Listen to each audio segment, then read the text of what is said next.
The pilots of the Moorbus Bournemouth Air Festival this morning had their briefing at the Queen's Hotel in Merrick Road. Daniel, what reaction do you get from girls and from guys when you tell them what you do for a living? I think they're quite shocked. They're like, "Oh, you do that for a living?" So yeah, they think it's pretty cool. But I'm very lucky to have the job. Always wanted to do it since I was 6. How did you guys cope yesterday with the strong winds? When we were going one way, we had a massive headwind, so it's slowing us down a lot. And then when we went back the other way, it went really, really fast. It was a tailwind. Well, yesterday the weather was great. It was obviously clear blue skies. However, there was a very strong wind. We do a lot of displays in quite bumpy conditions, but fortunately it wasn't too bumpy, just very, very strong. I believe the Air Festival created quite a buzz on the Air Festival scene. Is that right? Yeah, I mean, obviously any new show like this obviously creates a bit of a stir. I mean, Bournemouth's a great place. Loads of people came last year. We were here for the Saturday and Sunday. This year, obviously, it's bigger, it's better, and we're here for all 4 days, so it's great.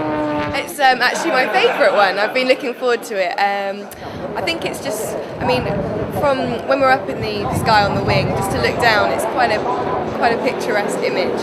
I think it's probably one of the better ones I've been to. I think that's largely due to the fact that it's a little bit smaller.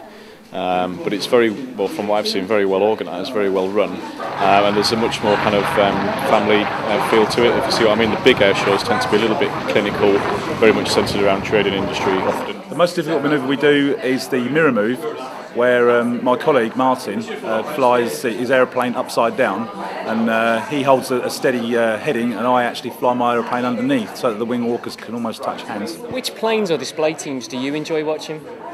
I mean, everything that's a little bit different. I like, watching the Warbirds. The Mustang in particular, is a great one. Has a great sound to it when it displays. And the Typhoon, the newest aircraft on the Royal Air Force fleet. The Vulcan bomber. Why is that? Because it's the only one left flying in the world, and it's got such a unique history, and it has huge presence, and it's noisy. The Typhoon. I think one day I'd like to fly that.